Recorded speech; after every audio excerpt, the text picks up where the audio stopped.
What's up, you guys? Welcome to The Imagination. I'm your host, Emma, and I'm honored to have back on the show our featured presenter for our Tuesday night weekly healing podcast event, certified clinical trauma professional, certified sex offender treatment provider, licensed professional counselor, founder of Survivor Support and Church Protect, podcast host of his own podcasts and YouTube channels at Jon K. Uhler, LPC, and at Unmasking the Trans Movement, father of three, husband to his high school sweetheart, survivor advocate, professional knapsack and boulder remover, whistleblower, and someone we are so lucky to have on the battlefield with us in the survivor community, Jon Uhler.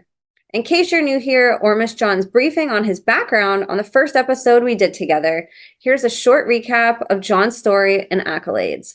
Jon's work began over 30 years ago, and his education includes attending Epic Bible College, Biola University, Talbot School of Theology, and California State University in Fullerton. He's worked in both clinical and administrative capacities, outpatient and hospital settings, intensive day treatment settings, residential treatment programs, and in secure facilities, including over 11 years on psychology staff within the Pennsylvania Department of Corrections, where he's logged more clinical contact hours within solitary confinement than any other psych staff in the entire United States. Prior to Jon's work with incarcerated men, he spent years working with sexual abuse survivors and treating severely emotionally disturbed adolescents in group homes, and within the largest intensive psychiatric residential treatment facility for troubled youth west of the Mississippi.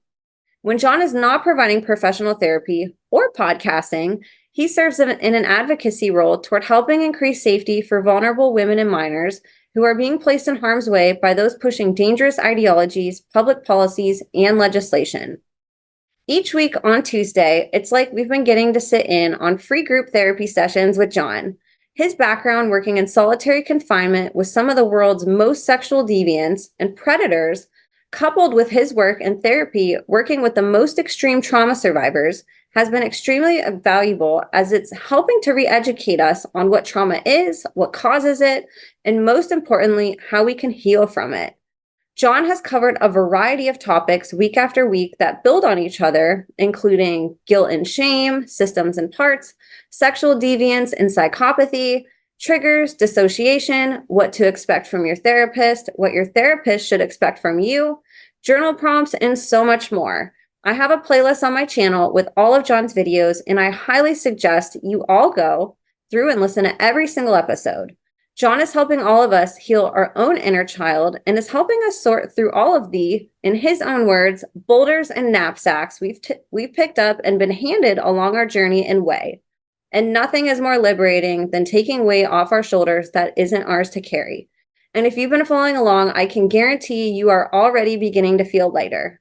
It's extremely empowering to give our shame back to who and where it belongs.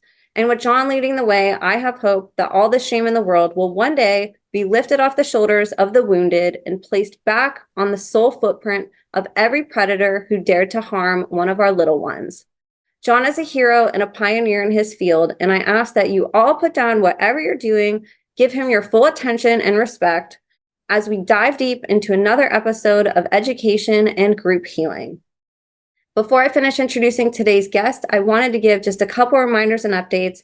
If you'd like to be on the podcast as a guest or share any information with me, you can email me at imagineabetterworld2020@gmail.com. You can also use this email if you'd like to be a part of my new book series featuring written survivor testimonies, and you can find the video with all the details on how to submit your testimony on any of my podcast channels. And lastly, I'd love your support on Substack, where I've taken up investigative journalism as an outlet for me to share about the podcast, my guests, and advocacy work. And you can subscribe to me there at www.emmakatherine.substack.com. All of my links are in the show notes, and I would love your support across all platforms. Thank you all for caring so deeply about survivors and whistleblowers, and for helping to make the imagination the safest space on the internet for survivor and whistleblower disclosures. So you guys, without further ado, please help me in welcoming today's guest of honor, selfless man of God, voice for the voiceless, child abuse and survivor advocate, podcaster, Satan slayer, pedophile exposer, protector of the vulnerable, and therapeutic warrior, the one, the only, Jon Uhler. Jon, thank you so much for being here again with me today. Emma, it's a privilege and a pleasure to be with you, to be back with you.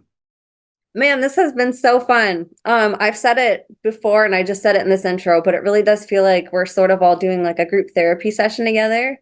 The feedback's been so cool from doing this. And I know the chats that happen every Tuesday night whenever I premiere your episodes, there's always sort of a group that shows up and they're all encouraging each other and sharing different issues. That's things that are related to what you're talking about for that night. And it's been just like this really healing journey and a really cool part of my podcast. So I really appreciate you taking all the time that you are to help us because it really is making an impact. It's helping survivors get more in touch with who they are and what caused them, their pain and shame and guilt, and what to keep, what to let go of. And it's been really extremely enlightening for people like me. And there's even been a lot of therapists watching, which has been really cool. I've had a lot of comments on your videos, to re-educate people on stuff that just simply isn't taught in school and academia. So this is valuable all the way around, and I'm so excited to watch you keep growing. But I thought today, I know that we're going to do a continuation of last week. And if you guys missed last week's episode, it was awesome. It was essentially some of the groundwork of what to expect in therapy. And really some things that your therapist is going to expect from you, how to have a reciprocal relationship, things that you should know, and then sort of, if you're a therapist, getting inside your patient's head and vice versa. So really cool episode. Jon's going to be expanding on that today. But before we do that, Jon, we had an awesome question tonight that I thought I would ask you from a listener. Let's do it. Okay, cool. Let me find it real quick. And again, if anybody does have a question, please submit them. If you have submitted one and we haven't read it, it may be that we haven't seen it, we overlooked it, so please submit it again. And sometimes YouTube just deletes stuff because it's Yes, they censored. do. So don't be afraid to write something twice if you guys haven't got our attention yet, like Jon said. And thank you to the person that submitted this question. This was a really great question.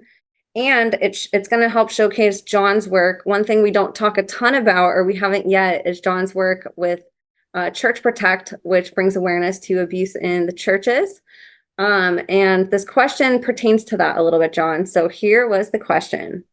I have a very interesting question, and perhaps Jon can answer this, working with survivors and being a Christian. I'm wondering about complications that arise when survivors try to engage in the church. Not sure if there are any statistics on this anywhere, maybe telling what percentage of survivors successfully participate in church life. But beyond that, I found there are some real challenges for survivors in church life. One problem is the overall lack of understanding DID and trauma recovery. Then there is the demonic component. I have seen survivors really re-traumatized by people in the church. This is tragic, and the church should be a safe place for someone like that to come.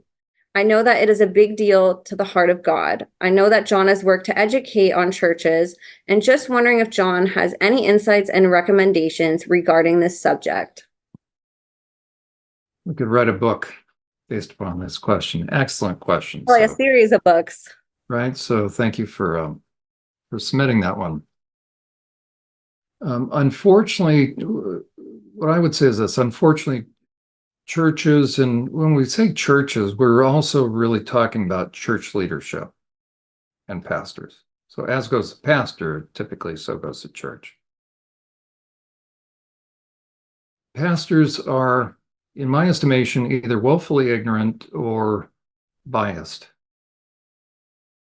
when it comes to issues of deep issues. Now, how can I say that? Great answer, Jon. And And thank you for whoever, the person that submitted that question, you know who you are. Really fantastic question. We haven't really touched on that a lot. So that was but it impacts a lot of people. I've had that come up so many times on my podcast where guests have had terrible experiences. They've left church altogether, and as usual, Jon, you give us hope of how to sort of work around this. And how to identify the people that don't want to work with us as we work around this. So I appreciate you answering that. You're welcome. Well, excellent question. Absolutely. Well, maybe we'll go for about an hour, give or take. So we'll give our audience some hope that we're not going to be here forever. Because we'll try to keep these down to about maybe 2.5 hours each. Because the But we talked a little bit before we started recording too, so it hasn't been quite an hour yet. Okay, good. Good, good, good. Okay, well, Emma, why don't we'll pick it up where we left off. The rationale for all of a sudden where are we going now, because we started with talking about uh, the parts, right? When someone starts to discover that, okay, they dissociate and they have parts. And so we're talking about the inside world. We're going to come back to that. So everybody hang tight. So we were looking at that kind of first multi-layered, the blue level, if you're familiar with the chart. If not, go and we'll have some links on SurvivorSupport.net. We'll show you where you can find that. But go back and listen to those programs. Then it occurred to me, especially because of the naysayers and the people that are going to be skeptical of the issue of parts, they will be inclined to say this doesn't exist. So fortunately, with my background, 15 years of working with men that have harmed people, adults and children, through sexual perpetration, and having worked in a prison for 11 years, I've worked with everybody's worst nightmare. People that have done heinous things, heinous things. Okay? I don't even want to tell you the things, right? So I had all the charts. I was on psych staff. Okay. So that's the rationale for kind of the little diversion, the little mini series on, can someone really get to a point where they do something like SRA or MK Ultra? Does that even exist? Well, it exists if there are the kinds of people willing to do that. And so how do you make a sexual psychopath? And that's where we probably 4 or 5 episodes we did on that. And then we're coming back to the chart, but it occurred to me it might be helpful. And so we've launched into another kind of mini series, which is this.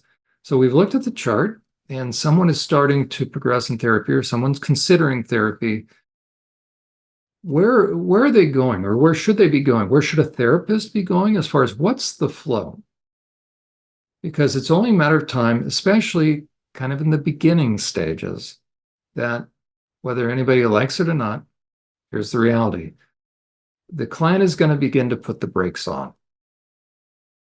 So the question is, how long can therapy take and what to expect? Brief answer to the first question, how long can therapy take? As long as you draw it out. Presupposing you've got a competent therapist, probably you're looking at a couple of years, depending upon the severity of the wound. Okay, if you fall down and scrape your knee, how long is the healing going to take place?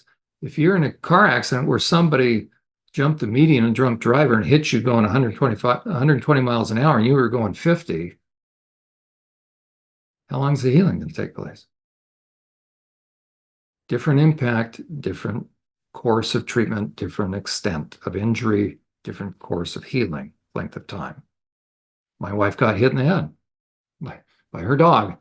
8 years later, bless her heart, right? She had to retire because of this trauma. It's all on the inside.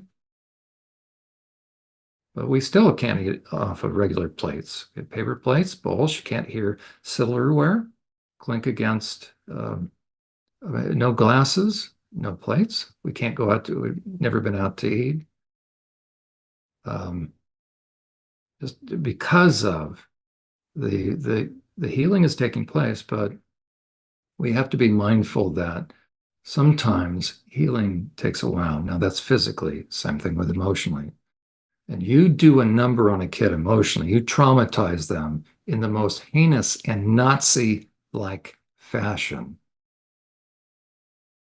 You've got a whole lot of rebuilding on the inside. You've got a whole lot of dismantling of false things because all they know is what they experienced. And then the worst stuff that we've been talking about is that purposeful, willful, malicious, purposeful, sadistic inflicting of the most heinous of things that even this past week, I've been doing this 30 years now, just this past week, I heard of a couple of things I never would have guessed. What people can do to other people, people can do to kids.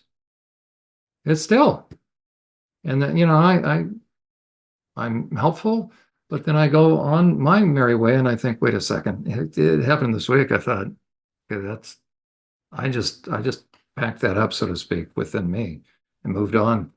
I'm going to do some paperwork and it's like, whoa, hold on. Then if I allow what I heard this week to sink in, so I got to exercise, I got to take care of my stuff myself. So trust me, the stuff I've heard, no pastors heard. So pastors have to understand that kids have gone through heinous, heinous stuff. So that's going to take a while. So there's a particular, so there, a lot of therapy can take a long time. Somebody who has been greatly impacted as a kid, think about it, you're talking at least a few years. It's going to take a few years. How long does it take to get over a regular death of somebody close to you?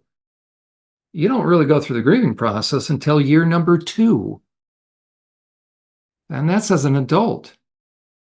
So we're talking if a kid was subjected to heinous sadistic stuff, it's going to take a little bit of time. And part of that is getting the memories back. So within looking at therapy, I felt it would be helpful. And so now, bless your heart, Emma, you're still, is okay, what can one anticipate? And so we looked at, okay, we're starting to look at now, what is the flow of therapy? So if you're a therapist and just tuning in, I'm going to turn the air on, by the way. That's, sorry, self-disclosure, I got my phone, I'm noticing it's a little warm. So if you're a therapist, hopefully this will be, as a matter of fact, I never had this in any of my textbooks, but I'm going to show you. So you then can be prepared for very predictable things. And as a client, here's what you can sort of anticipate the process and what's going to happen within you. So there's a flow of therapy, and it can be broken down into beginning, middle, and later stages or latter stage. So beginning or early stage, middle, or the working stage. Now, it's all going to be working, but almost like a football field. You can break it down. You catch the ball. If anybody's familiar with football, you catch it at the 2-yard line. Now you're going to run between your goal line. Now you want to get to the other goal line, or whether hockey or whether soccer. So you got the ball at one end. You want to go to the other. The first portion, there's going to be a different experience. Certain things are going to be very predictable. Once you get to about midfield, that would be the middle stage of therapy. And as you start to get near the other goal, some other things. So there's a flow that can be anticipated. So we're looking at then what happens and what can you anticipate, both you yourself, if you're the client, and if you're the therapist, what can you anticipate in the beginning stage? So we're looking at, in this mini series, what is therapy like? What can you anticipate? What can you expect? And what are some of the hurdles? How's that? So that's what we're doing. And we started last time, and I'll bring up the, how's that? We'll just start where I left off last time. Let's do it. Okay, finally. Okay, we're going to pick up, as I just said, I'm being redundant, and you know what? I'm going to put it in the form of our slideshow. How's that? Play from current Oh, your slide. charts are so good. Thank you for putting all this together. Oh, you are more than welcome. There it goes. Okay, so I'm not going to repeat everything from the beginning. Go back to last week's um, episode. Okay, so we talked about what's going to bring you into therapy. Typically, those are some of the precipitating events. We covered those. Now we're looking at, again, you can anticipate that therapy is going to have 3 stages to it. So when you start therapy, of course, you're going to be in the beginning stages. There's things that will predictably come up. This makes you 100% normal.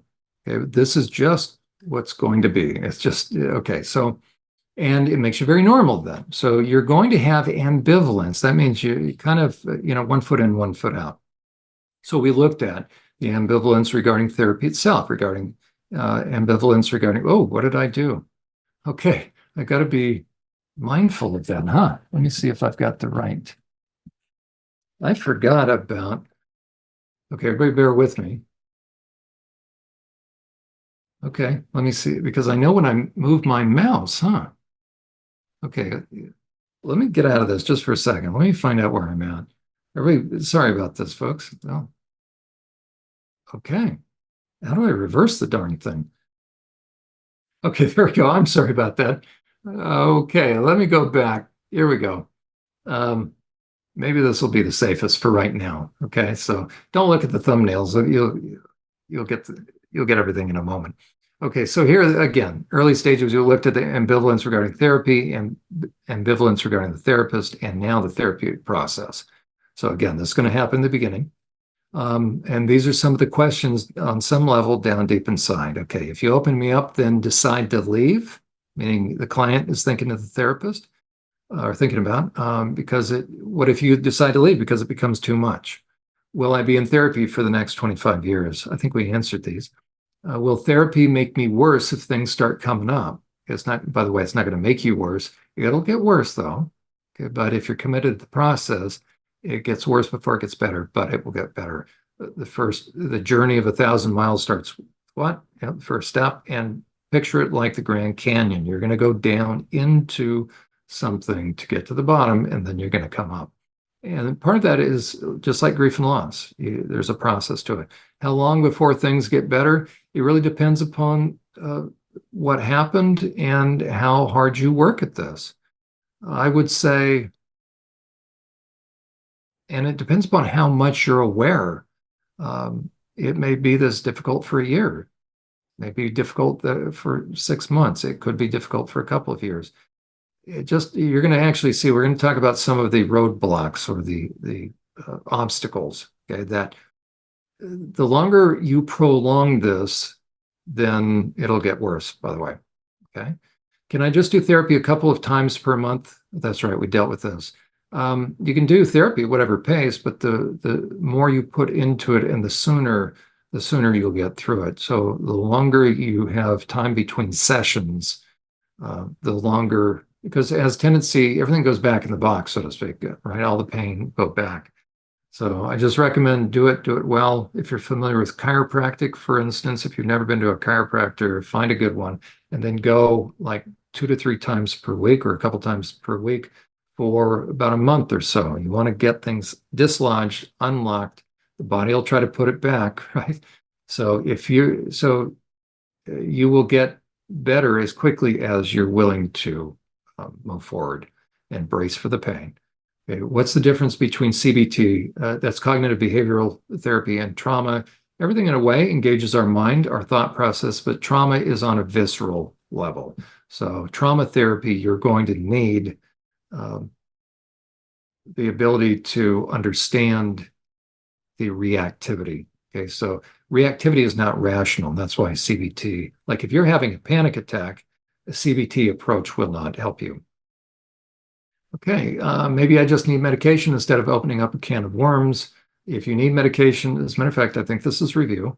If you need medication, then you need it. If you're becoming incapacitated, literally and non-functional, then I would recommend medication. But it's a means to an end. The temptation is you get on medication, or people get on medication and they stop doing the internal work.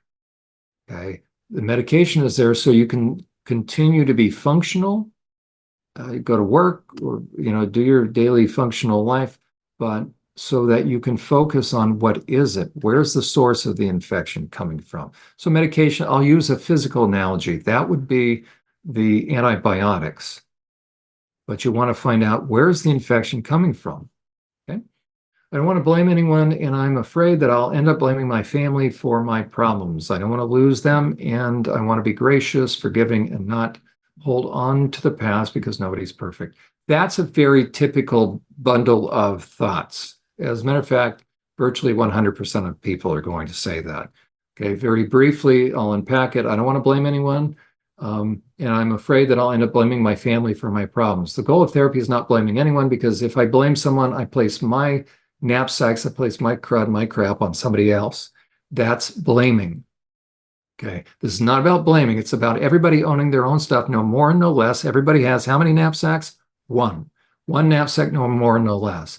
Typically, the clients that I work with, the voluntary clients, the ones that we're talking about here, they have more than one knapsack. If you are perped on, you're carrying the perp's knapsacks. The perp took his responsibility to do what was right, just, and fair. What did they do? They offloaded it onto you. It was the injustice. They oppressed you. You've got to place responsibility back where it belongs. That'll get you out of the trauma bonding, which is really half-baked healing. So you'll get out of trauma bonding. You'll get out of the Stockholm syndrome.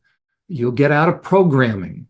Okay, this is the key to everything, getting the knapsacks off of you. So finally you can just deal with you. You can walk in freedom then. Okay, so you get everybody else's crap off of you.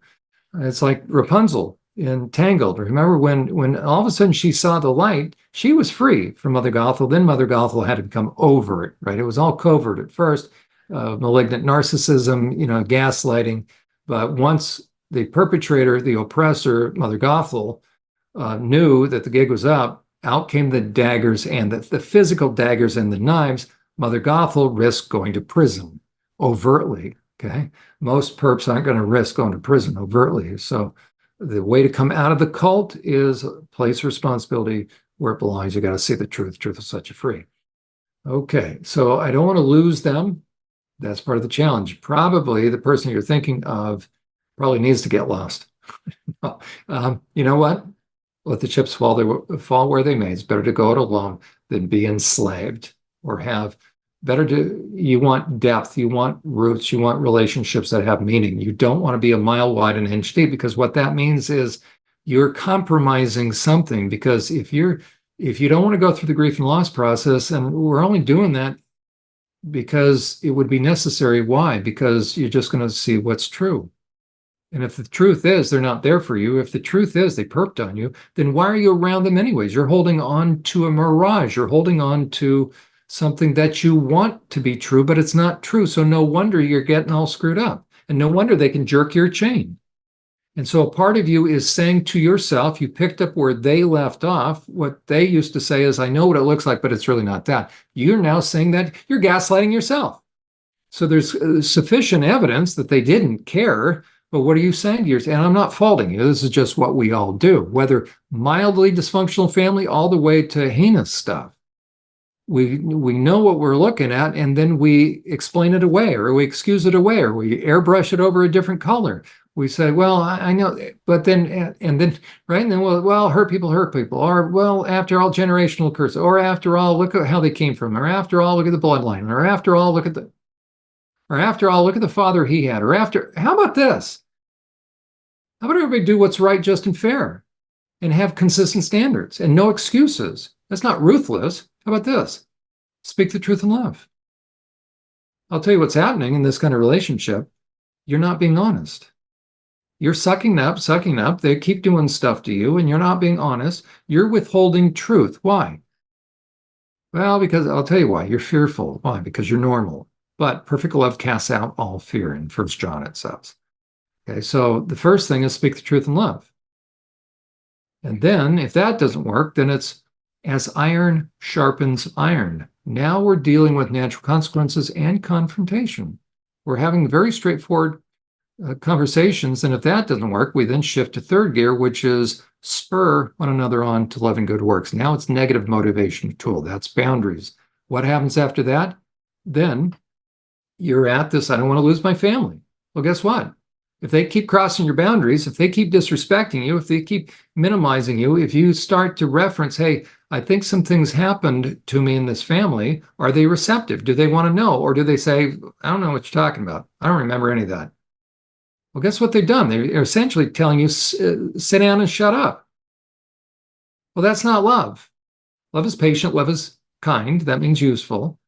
So they're going to be receptive. If they're not, then they're not. Then why are you around them? Because it's like the old-fashioned water pump. Remember in the 1800s, you had a well and you had an old-fashioned water pump. Remember, you pump, and out comes the water, right? Well, it's kind of like a relationship where you're having to work at this. So you're tolerating and putting up with, and you're doing all the work, and you're the one that's always making accommodations for, and you're withholding truth, and they can spew and they can have their opinion. And it's like you're working and working and working. You're trying to keep the truth down. You're tolerating their crap, their boundary crossing, they're disrespecting, and you're working and giving and putting up with. And the question is this: what's coming out? Meaning you're doing this in hopes that what? Finally, there will be love. Finally, you will be accepted. Finally, you will get what you've longed for. Okay, that's legitimate. I'm okay with that. But the question is this: is there any water in there, or is it a dry well? And if it's a dry well, guess why it's dry? They've chosen never to have water come out. And so part of therapy, again, on any level, as far as if you come out of a hurtful background, a dysfunctional background, let's scale 1 to 10, is all about finding out what is true and treating another person with enough honor. I'm just going to use this phrase to believe that they are as capable as they actually are. Now, how do you know if somebody's capable reasonably with it? Well, can they give you advice, and do they share their opinions with you and tell you how you should or shouldn't live? And do they, right? Okay, that means, okay, they're kind of with it. Well, then treat them as such. The greatest way we honor someone is to treat them as capable as they are. Don't call them a dog, right? How do we do that? Because if you say, well, can't teach an old dog new tricks, I don't believe my parents are dogs. I don't believe anybody's a dog. Okay, there are some people, right? Okay, so be willing to be honest with them. If you're not honest with them, then what do you have? You have a hope-so relationship. You're hoping, so you're tolerating and you're putting up with in hopes that, well, how long you've been hoping? So all truth does, and that's another word for boundaries, or that's what boundaries are made of. Boundaries are simply this: you stating your preference. So start with that. And if you have a genuine relationship, if they're the kind of person that is going to be willing to have a meaningful relationship and treat you with respect, then they're going to honor your preference. They're going to care about your preference. But my hunch is, if you're listening to this, you have family members that have never cared about your preference, and they poo-poo you and all that. So if not now, when? So if you don't want to share anything of the past, okay, start with the present. I have one client whose mother is threatening suicide because now I've got a couple clients actually. Okay, because what are the perps or perp apologists or somebody that's been selfish? Once they know the gig's up, they'll try different angles. And it's not uncommon for someone to now, this happened. What was the show? Or somebody who used to feign a heart attack. And Fred Sanford on Sanford and Son, Wheezy, it's a big one, right? Oh, don't bother me, huh? Right. I'm frail. Okay. That's a ploy. Okay. And if they drop dead, well, no, but as long as you didn't do it and the truth did it, then they're going to lay in it, so to speak. Okay. But no, you can deliver the truth in a reasonable fashion. And if they don't like it, then guess what? It's too bad. Okay. That means you weren't going to have a relationship. It's time to get free of this stuff. Remember, one knapsack, no more, no less. All you're doing is giving them back the knapsacks. Okay, I don't want to lose them. I want to be gracious and forgiving. Okay, gracious, what does that mean? Extending grace. Okay, but you have to apply that properly. You have to know when the balance between grace and truth. Grace is given to those that have a conscience, that demonstrate. How do you know if somebody has conscience? They apologize. The person that you're thinking of right now, have you ever heard them genuinely apologize in brokenness and contrition and put you first? Okay. If they haven't, then they're not sorry. Then they have no conscience. Then they don't care. Okay. So you're gracious. We are gracious to those who have a fully active conscience by choice. Why are we gracious? Because they govern themselves, and therefore we know we can give them the benefit of the doubt because they would never intentionally hurt us.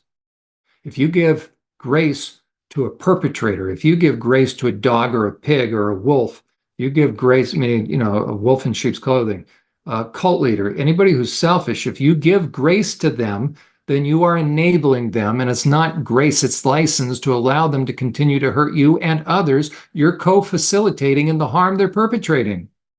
So don't do that. That's why Paul said in 2 Corinthians 11, in a mocking way, in a sarcastic way to the Corinthians, because they were being gracious with somebody that they shouldn't. Paul said, oh, you guys must be super spiritual. You're tolerating fools. And this guy's And he lists the stages of what a fool does. Fool is now ancient word for modern day white collar psychopath.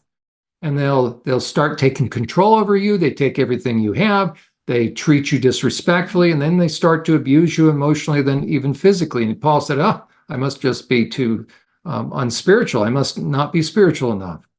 So he's saying, don't be around those kind of people. Jesus said in Matthew chapter 7, verse 6, do not take what is special, like good china, hagiadzo, it means separate, set apart for a special thing, like good china. Don't take your best, don't take your good stuff and give it to dogs. Those are people outside the family. And don't cast your pearls before, that's right, before swine. And he said, thou shalt not. It is not spiritual to give pigs and dogs and fools your time, effort, energy, and resources. You're limited. You're a steward of that. Why are you doing that? Because you're compelled. That's not freedom, because perfect love casts out all fear. Okay. It's pretty good. Okay. Let's see. I want to be gracious, forgiving. Forgiveness is granted when requested, demonstrated by fruits of repentance and a broken and contrite heart. Without that, the person is not sorry. That's why they're not repenting. Okay. And because nobody's perfect, we're not asking for perfection. We're asking for reasonable, and selfishness has nothing to do with perfection. Okay. And do you really care about someone if you're going to not spur one another on to love and good works? I'm fearful to acknowledge the voices. Okay, this is legitimate. And we're going to be talking about this momentarily. This is a big one. Okay, I'm fearful to acknowledge the voices because that will mean I'm either crazy, possessed, or demonized. We actually talked a little bit about that earlier, huh? Okay, none of that is true. Okay, the voices are parts of you when you got shattered on the inside, and a part of you said this when you had to say involuntarily, this isn't happening to me, I'm out of here. Okay, another part of you came out. Okay, that was the first split, as it were. Okay, it doesn't have anything to do with mental health issues. It's not. Okay, this is the response of trauma. So they're there. These parts of you have been there, and as we're going to see, they've been trying to get your attention, and you haven't been listening. Doesn't make you bad. It just means that's a challenge. It's time to listen. I feel like something bad will happen if I start opening up. Yes, and where's that come? No, it's not going to happen, but you feel like it. Why? Whole lot of reasons, but also the programming, or what I talk about, the persuasion. Okay. Continuing about the therapeutic process. Okay, ambivalence. So there's more ambivalence. Oh, this is the next one. Ambivalence regarding the concept and idea of facets or parts or DID. This is the biggest, this is quite frankly the biggest issue during the beginning stage. And you'll find that you're going to wrestle with this all the way through kind of the beginning stage. But this is the thing, this is the objective, to come to terms with this. And this is a defining place between the beginning and the middle stage. If you don't come to terms with this, you're never going to be able to really get into the middle working stage. So this stage, the beginning stage, can stretch out years. Okay, so this becomes the issue. Okay, and here are some of the subpoints here. It's crazy to entertain that the voices are real. You're going to wrestle with that. I'm willing to accept a few parts, but no more. Okay, how many are there? Right, you automatically, somebody who's just in the beginning process, subconsciously, you'll tend to have a limit, and that's going to be anywhere between 5 to 8 or 9 parts. Okay, meaning on some level, once you finally say, okay, it's the biggest hurdle, right, to actually acknowledge that the parts are there for two reasons. You feel crazy, and on some level, part of you knows then if you have parts or something happened, some kind of trauma. So it's really the meaning and the implications. I mean, what kind of trauma, what could have been so bad that parts had to come up? That's understandable, okay, but that's part of the issue. Then the next issue will be, okay, if having parts isn't crazy, then having a bunch of parts is crazy. And there's a couple different reasons why somebody would fear having a lot of parts, right? Because you fear that it does mean that you're crazy. It means, here's another fear, that if I have a lot of parts, then it must just mean that they're propagating. Somehow they're just going to keep popping up. That's not true. Here's what's important to realize.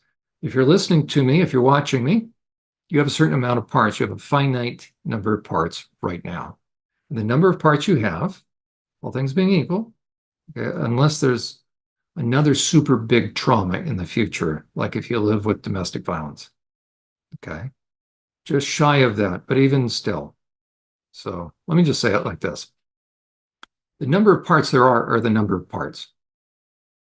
Yeah, let's say that may be the easiest way to view it. Okay. So your job then is to just find out who's there. Okay.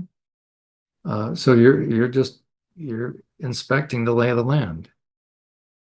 Free yourself from the need or from the fear to label or anything, any negative connotation. Okay. What's too many? I don't even think in those terms for a client. It's, what, 100? Yeah. Yeah. 150? Yeah. Well, then nobody has. How do you know? If you don't believe that somebody has 150, how about 200? How about 250? Mary had probably about 250. How do I know? Because I met most of them. Okay. Which should tell you the extent to which she was traumatized. It matches. If you can't fathom that, then you don't understand what she went through. If you understood what she went through, then it makes total sense. Because you can have an incident that is so overwhelmingly powerful, that's so try it again, sadistic. How about gang rape while being electrocuted as a kid? You think that might be a little overwhelming for the kid, might split off? And then how about, I haven't even added, how about if they do like 5 additional things as they're touching this kid with a jumper cables and the car's running, they're being gang raped, and then they do a few other things. You don't think that even some of the parts that step in then are going to get overwhelmed? Another part, I haven't even talked about MK Ultra, where they're doing it purposely, where they have a kid hooked up and they can kind of see, and maybe even some of the EEG brain waves, and no one splitting is taking place. So yeah, you can create 5 parts in one night. Okay, so it happens. So I'm willing. I will write what I hear, but I don't want to see them write or let them have names. Okay, that's another hurdle that tends to be. So my bias, my perspective is actually, it's just true. All the parts have names. I'm not going to write for you. It's going to possibly be different, but they typically have names. Um, I will write what I hear, but I don't want to see them write. That's another thing. Oftentimes, right, you're writing your journal. You need to go back. You need to let yourself see what they've written. So see it. Look at the slants of the handwriting. Then eventually you're going to go back and read it. Okay. I don't want to give them permission to take over. And that's a normal fear, common fear, and that's part of the challenge, because eventually you're going to have to let them. Now, I'll define that, especially here in the next program or so, but letting them take over. If you are co-conscious, strangely enough, you're almost going to have to get into a co-conscious state to let go of control so that they can freely express themselves. If you've never been co-conscious, then you're going to have to work toward being co-conscious. And so that if you're unconscious, meaning if you have gaps of your memory, meaning gaps in your memory, that means they are taking control. Your goal then is to begin to get to know them so that they will not take control as much, because on some level they do want to give you control. They just don't trust you at this point. Okay. And some more ambivalence regarding DID, or facets or parts. I'm uneasy seeing what they look like on paper. Okay. That comes from my new emphasis. I've used this before, but now I'm suggesting this with all my clients. Draw or find a picture online, or now even using computer generated images of the parts. Okay. Allow your parts to kind of find a picture, a face, a little picture of them. and you'll know it when you see it. And I think I showed that in the past. Okay. I'm uneasy seeing where they are in my inside system. That's another thing now that I'm just saying has to be part and parcel of what you're doing. You need to begin to work on your inside system, your inside map. You need to be able to draw that out. Give yourself some time, but it really is imperative. You need to know where people are at and where parts are at, what levels, and who talks to who and who doesn't talk to who, because you need to ultimately be the one that is kind of running everything. You need to be the quarterback. You need to be the CEO. I'm uneasy asking them direct questions in writing.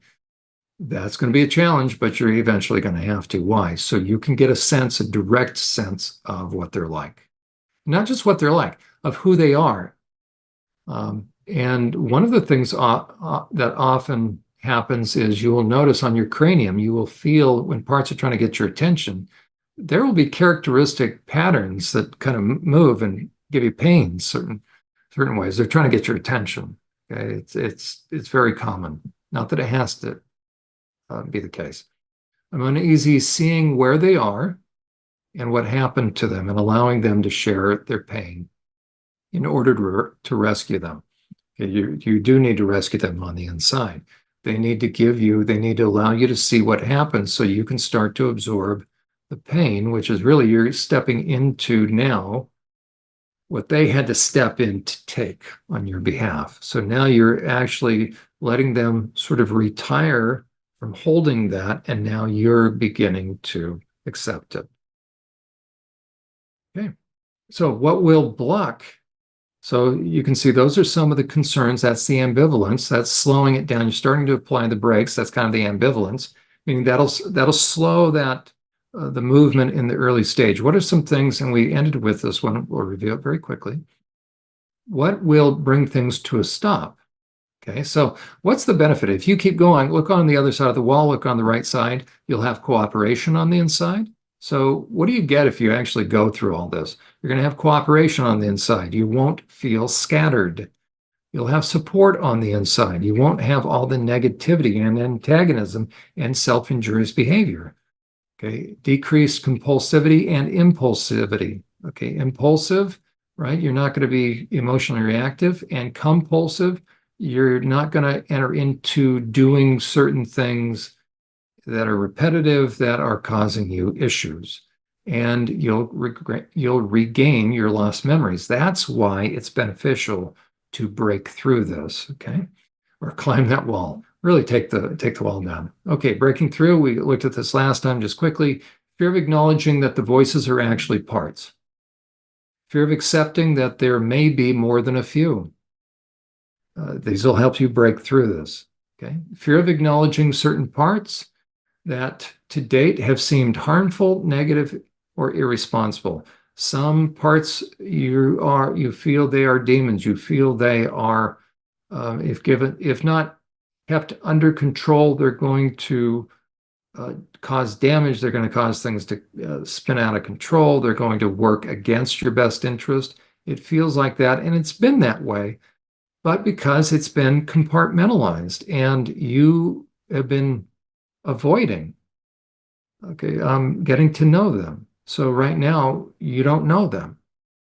And so all you know is what you've known to this point, but you're going to have to risk believing that it won't get out of control. Okay. Now, again, the pain's going to get worse, but you can begin to work together as a team. Fear of disruption of your current world and relationships. Real fear, not unfounded or ungrounded. Okay. But you'll find out who really is there for you. And you just have to work through this. And these are all the things that a therapist can help you with. And if I'm talking to any therapist, just understand these are the key fears that are going to have to be tackled in that beginning stage. And so you don't want to do this willy-nilly, right? You want to be methodical about it.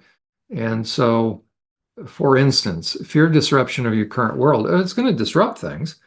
So you want to pare things back. This is not the time to start a lot of new projects. This is not the time to volunteer for a lot of extra things. You want to be able to devote the time necessary to yourself and your healing that is needed. So give yourself permission to pare things back and only have the relationships in your life that are going to be supportive.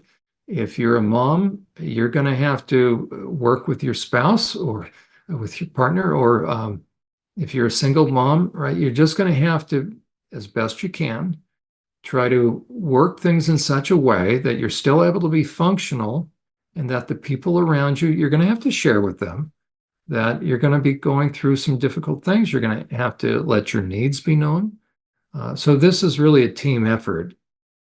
But the reason why they will be willing to work with you is if you're responsible enough to make it time limited in this sense. A year, 2 years, let's say 3 years, they're going to see progress along the way. Okay? But if you're just in the beginning stage for 15 or 20 years, then what happens? Then everybody's going to get burned out. Okay. But let's say you were in therapy for 10 years or 15 years, and all of a sudden you're now listening to this and you're saying, I think I need to do this again. Okay. It can be different this time. And so that's part of what you will share with your significant other, your kids.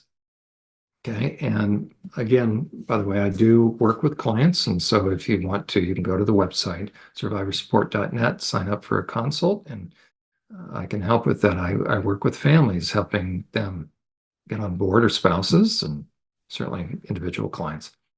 Fear of discovery, okay? Discovering that whatever it was that traumatized you, that can cause you to put the brakes on. And there's my, is that a word? Let me see your grammar. What's it saying? Worst case. Okay, we'll go with that. Thank you very much. And fear of the worst case scenario, correct. Whatever. Oh, so whatever the worst case scenario is, because you're not a masochist, you will, on some level, and it probably is understandable, right? Whatever is coming to your mind, that, wait a second, there's parts, and I'm starting to see kind of the dot to dot, meaning I'm starting to see where there's smoke, there's fire, meaning I'm starting to sense that some really bad things happened, and I don't even want to imagine. Okay, well, you're going to have to. Okay, so those are going to be some of the barriers that are going to come up. Now, when are they going to come up? Well, I'm so glad you asked. Okay, so again, we looked at what are the stages, beginning, middle, and end. We're now going to focus on, as we have, but now we're going to do it a little more in depth. So we're going to focus on the beginning stage now. So, by the way, if you're a therapist, here's what you can anticipate. You certainly can anticipate all those fears. You're going to see these as a therapist. Just understand these are normal. So you have to normalize this for the client and watch for these because they are going to be there. Okay. For you as the client, these are normal, and just know that they're there. Okay. And it'll be important for you to even journal along the way about these, but you have to also be prepared. Okay. So now we're starting therapy. We're in the beginning stage. And now I'm going to try, we'll do a little wow factor here. So we're going to do, I'm going to see if this is going to work now. There we are, sort of. Okay, I didn't totally. Now we're seeing a floating, resisting, acknowledging the parts. What does that have to do with anything? We're going to look at the barriers, and I didn't get everything in order. Okay, so the predictable challenges experienced during the beginning stage of therapy. So not stages, but think about we're in the beginning stage. One of those will be resisting acknowledging the parts, but that came up too soon. So, but that's going to be one of the predictable challenges, that a person's going to resist acknowledging the parts. But probably the first is, here's going to be kind of the bracket of the first stage. And we'll be filling, there's probably going to be more added to the beginning stage. So here's what's going to happen sort of in the beginning. How long can this be? Probably, certainly 6 months, 6 months to a year. That's probably fair. Can it stretch out longer? Yeah, a little bit. Okay, but this is probably going to be in the first year of therapy. But remember, you can stall this.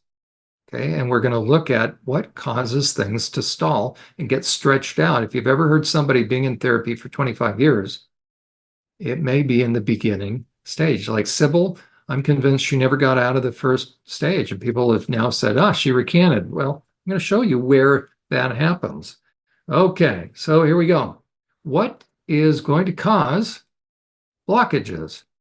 Too cool. Okay, there are about that many, or maybe more. One of those, as you can see, will be resisting acknowledging the parts. So as progress is made, you're going to hit a point in time where progress is going to start to slow down, if not be halted altogether. Okay, sorry that I didn't get the transitions right, but you can see one of those is resisting acknowledging the parts. That's going to be a little bit down the road within the first phase of treatment. So what's the first thing more than likely that you as a client are going to encounter, and therapist, what are you going to experience as it were from your client? Okay, ambivalence. We looked at those issues of ambivalence. So it's normal. If you're the client, you don't have to apologize. Just know that right at the beginning, you may be excited, you may already be ambivalent, but at some point in time, you're going to start to maybe second guess this whole process. Now, it doesn't have to, but the vast majority of people are going to experience what I'm going to lay out. Okay, so I don't want you to get discouraged. Just know if you're the client, this makes you normal. Okay.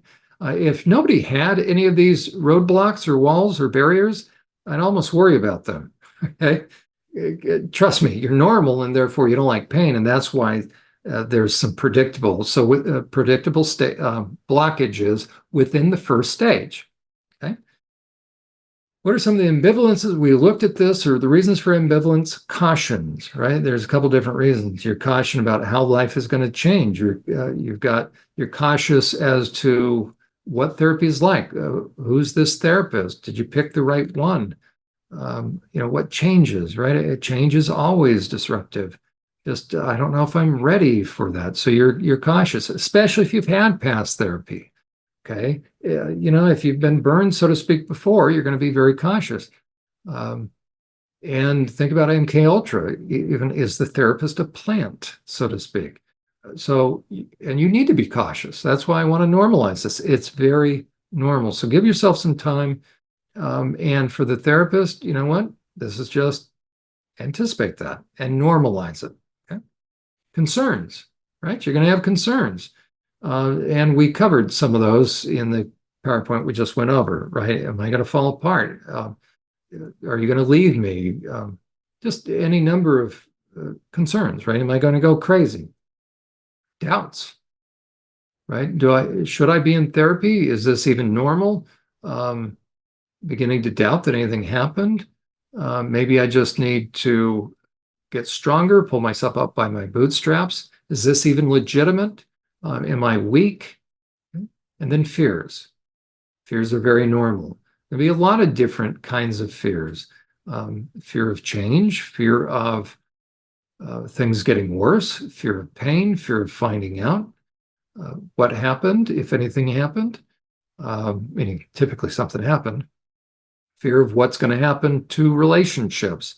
All those are legitimate. The challenge will be, and here's where journaling is going to be so crucial, you're going to write about all these things. Okay, so that's the first one. Okay, so I'm going to go back. So again, it's only a matter of time till you may have started with both feet in, but all of a sudden now it's like, I don't know, you want to put one foot back on the dock. I don't know if I'm really in. Okay, so it's not uncommon for me to have a client meet with me for a couple of sessions, and all of a sudden it's like, oh, whoa, hold on here. I didn't anticipate. I just want to focus on, right? And all of a sudden, the person didn't count on, and so they back away, right? I'm not going to criticize the client, but it's sort of like, I want to get better, but I don't want to find anything out. Okay. So once that's settled, and it's not distinct, neat, and clean. So some of these will come up at different times, but you can imagine at some point in time, in order to move forward, the client is going to have to say, you know what, I'm in. I'm all in. I'm okay. I'm settling in. I'm not going to have one foot in, one foot out. I'm all in. Okay. So once they've committed, So you can imagine that would be a roadblock then, right? So once they've crossed through that, I need another graphic, but okay, so we've crossed the wall, the barrier of ambivalence. We've now taken care of that. The client says, I'm in. What's the next? And again, these aren't ironclad, so to speak, right? But this is kind of the feel of probably what's the next thing that's going to cause the client to put the brakes on. It is self-shaming. Okay, feeling weak for needing to seek out help. Sorry that it covered the F up there. Okay. That's okay. So the client says, okay, you know what? Yep, I'm in here. I'm all in. I'm not going to stop coming to session. I'm doing this time. Okay. So now as you start to work through things, now it's going to be the feeling like, you know what, I have issues for being in therapy. I've been doing this forever. I've been doing this for a couple of years. This is my third attempt, or this is my first attempt. I must be weak. So self-shaming is very predictable. Okay. So that's just going to be something that you're going to have to work through. And shaming is placing somebody else's responsibility upon yourself. It's false guilt. Okay. Now the reality is this. It's not that you're weak, but here's the reality. You're too darn strong for your own darn good, because look at what you've been carrying. Look at are you the irresponsible person or the overly responsible person? You are who, if you're going to get it done, you got to do it right. And that's your theme, right? You always have to stay on point, in control. You've got to keep it together. Okay. That's not a weak person. That's like a marathon kind of person, that even though your sides are hurting, you just keep pushing. The doctor probably has told you you need to work on your stress level. You probably have so many different illnesses that are coming up that are stress related. Um, you know, there's just a lot of them. We all know some of the more profound ones, because the body keeps a score. You're just keeping a lid on a lot of stuff.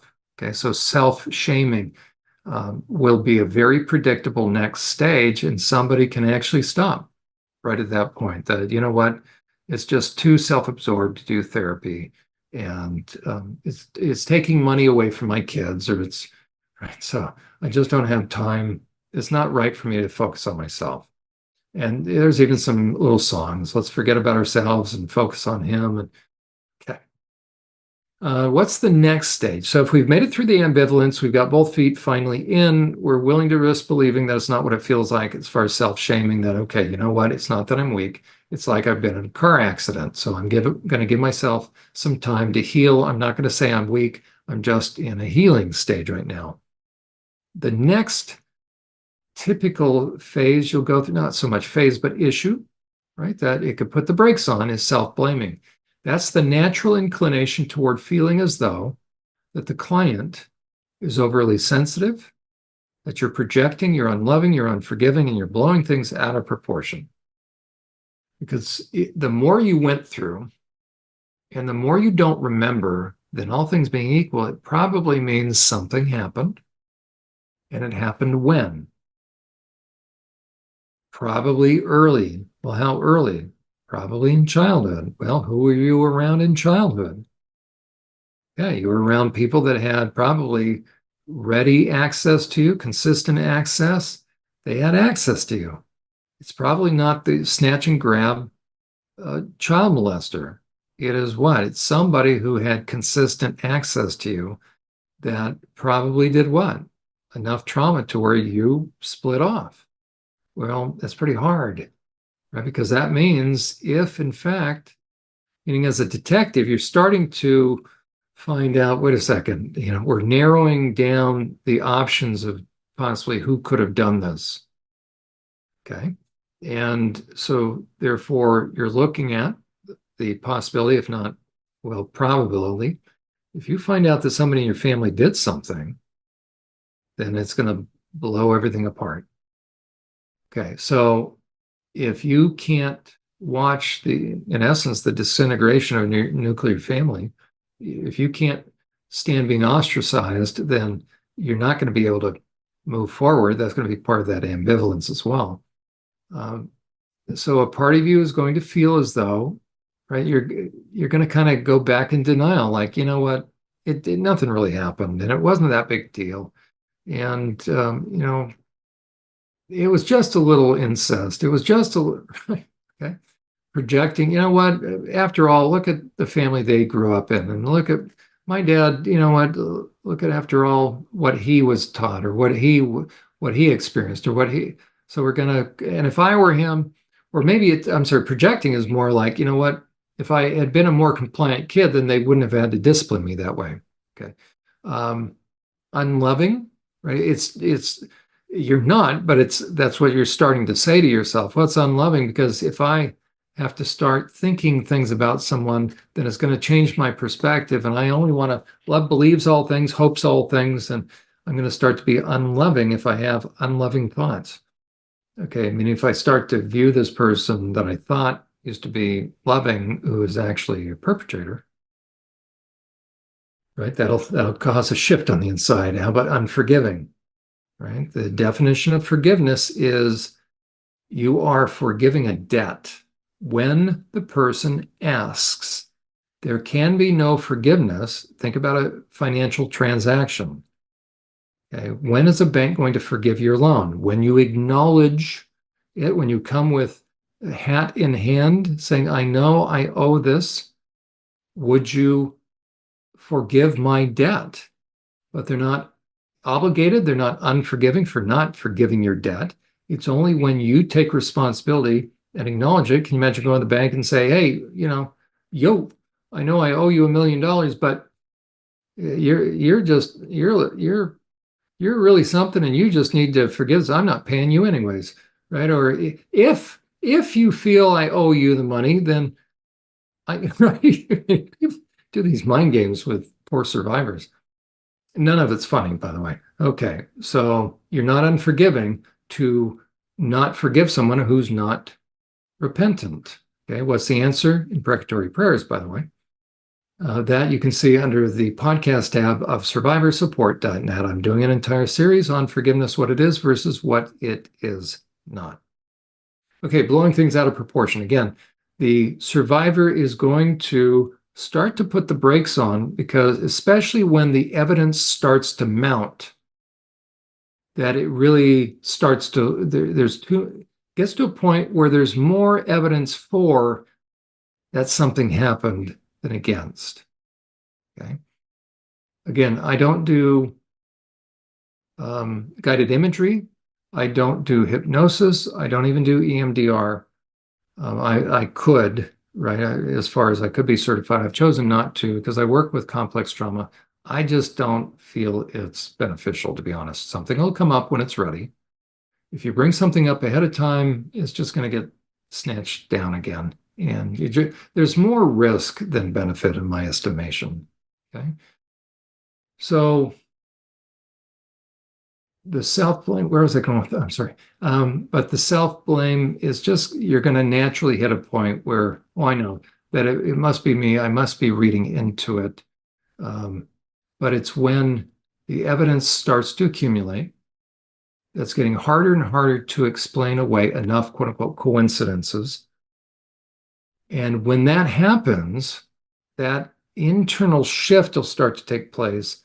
And then you're going to put, right, a party is going to start to put the brakes on again. That's where the self-blaming, right? Each of these will come in, but self-blaming comes in when it starts to become pretty clear that the perpetrator was capable, that there was perpetration and the perpetrator was capable.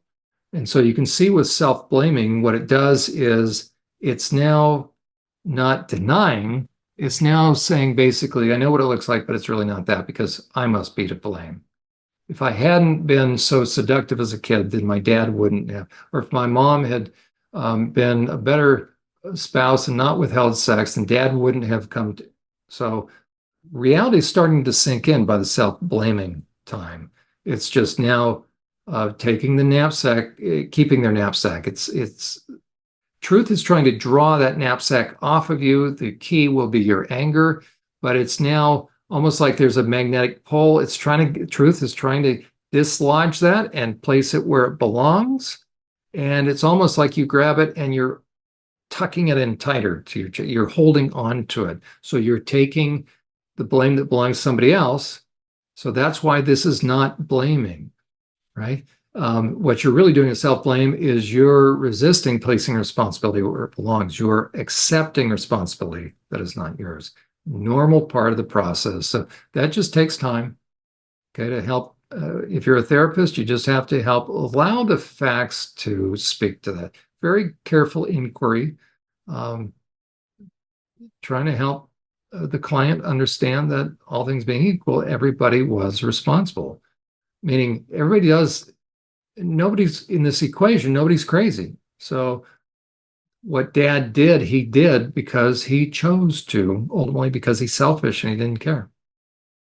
Okay, so you can see a couple, we jumped ahead. But anyways, so second guessing. So after the ambivalence and self-shaming, like I'm too weak, and self-blaming, okay, I see it, I see that probably something happened, but you know, it's either not that big of a deal, or if I had just been better, or they're not as bad as they look. So I'm taking their blame. If I get through that and I start allowing responsibility to be placed where it belongs, then what's going to start to happen? Well, the flip side of hurt. So now you're starting to see that people who were responsible acted irresponsibly by choice. Well, now you're feeling the hurt. And this is the stage when the little parts will start to release, will come to the surface. And we're going to begin to release little inklings, little bubbles of memories, little bubbles of truth. And this is when the system starts to kind of batten down the hatches. And therefore, what's very logical in that part, you're going to start to second guess. Well, did I really see that in my mind? Did I really, you see how that works? So you're getting to a point naturally where you're starting to place responsibility. You're getting inclined to take the knapsack, give it to them, and then all of a sudden you're starting to see the scenario. It becomes too clear that nobody would perpetrate incest upon a kid if they cared about their kid. And so now I know he perpetrated incest, and now it's like, no, you know what? Maybe he just came in my room because he cared. You know what? I don't know if he really did climb in my bed. Or, maybe you remember up to a point and it's too clear he must have climbed in bed, but then all of a sudden it's, well, you know what? I don't really remember him climbing in bed, so maybe I think if he had, I would really remember, because how do you remember all the way up to that point? You don't remember. So, you know what? Maybe I think I'm doubting, right? Doubting what is surfacing in counseling. So it's second guessing because you're right at the edge of beginning to place responsibility where it belongs. You're right at the edge of beginning to say, I know what it looks like, and it's exactly what it looks like. Like where there's smoke, there's fire. There's too many dots. They're starting to connect. And the more evidence. So it's going to be very understandable. You're going to go into the second guessing. So you start to doubt yourself. This, by the way, is where Sybil hit. Because with Sybil then, and maybe we'll find out, maybe as I write the other part, but second guessing, very similar to, you can see it will shut down. You could shut down anywhere. And Sybil at least reached this point. And this is where people can recant, because look at resisting acknowledging the parts. So unfortunately, nobody helped Sybil. And so what got into the media, what got into the public domain? That Sybil recanted. Well, of course she recanted, because look at what stage she's at. Okay, let's find out what's next. Okay, so doubting what is coming up, that's second guessing, that's true. And again, at any point in time, you can back away. So I would say Sybil at least hit second guessing. That could cause her to back away. Resisting acknowledging the parts. If you've seen, I saw the original with Sally Fields, and she was actually acknowledging her parts. But again, somebody can back away here. So the parts are starting to come up. You're hearing them. Well, what's the meaning and the implications? That means trauma happened. So it's understandable. You're going to really cross the Rubicon, so to speak, if you finally acknowledge them. This is one of the hardest things to do This really comprises the bulk of the crux of the beginning stage. This is where somebody can stretch therapy on for years. Uh, I have one client I'm thinking of in particular, 2.5, 3 years, bless her heart. And part of it is if you have a family member that's still in your life, so if dad was the perp and you still have him in your life, or if mom or stepmom facilitated, if you know in your heart of hearts, if there's enough information, think about second guessing. And if you're still in touch with, if you still are trying to play this polite game, you're stuck right here. I don't blame you, but just know this is kind of right. Because if you really acknowledge the parts, then A plus B equals C, 1 + 1 equals 2. Okay, so avoiding what is happening on the inside regarding parts, they're trying to get your attention. So this is a bulk of the latter stage of the beginning stage, if that the latter half of the beginning stage. And this is the primary challenge right here. Are you willing to acknowledge the parts? This can take a long time. Okay. Hiding journals. Okay, so this is right. That means a part of you is not just avoiding what's happening and hearing them, but now a part of you is actively trying to sabotage. So have you ever known that you're known to have your journals go hiding or missing, destroying drawings, pages ripped out of your journal? So you can see then where you are if that's happening. That's why you're not making progress. I'm not faulting you. I'm just letting you know there's another wall barrier you have to break through, and you've hit this one. Okay. Avoiding to review past entries in your journal. This is very, very common where clients will not go back and review. And if you think about it, if you have one journal, let alone more than one journal, I would submit to you this. You have enough information at your disposal to supercharge, to enhance, to move along in a smart pace, in a quick pace, not quick, but effective pace, your therapy, right? At that point, you almost don't need a therapist. Now, right, I'm here as a coach, so to speak, but you have disclosed to you about what's happened. So if you have a journal, what I'd recommend is this. If in doubt, go back and begin reading your own journal. And if you can't, that should tell you something. It doesn't make you good, bad, or indifferent. It just means who can't go back because did anybody else write it? No, you wrote it. So go back and begin to read it. If you resist, that gives you information. Okay. Avoiding to review past entry and past sessions or recordings. I recommend, if you feel so inclined, a number of my clients are doing that more and more. They initiate the recording. You can do that on a number of different platforms. That way, I don't record it. You record it. You keep it. You can go back and review it. And I think I mentioned that last time. That really, if you really want to enhance the speed and the process of therapy, journaling, going back and reading these and record your sessions, it's really going to help. Okay, and then the very last kind of barrier. So you can see that there's going to be progress and it's going to slow down, progress and it's going to slow down. And this is pretty typical what you're going to experience, kind of the ebb and flow. So just kind of anticipate it, especially for a therapist. Okay, just know this is going to probably come. Okay, self-sabotaging. Why? Because if the client has made it this far, let's start at the beginning and you can see why all of a sudden self-sabotage. So a person's not sure whether they're fully in or not, 1 foot on the boat, 1 foot on the dock, and they finally say, okay, I'm in. So they've made it through that barrier has come down, that brick wall has come down. Okay, now it's, oh, I'm in therapy and either I'm doing it again, meaning I'm in therapy again, or I'm in for the first time. What does it mean about me? So they're going to have to get through that. That can be a hurdle in and of itself. So let's say then they get through that.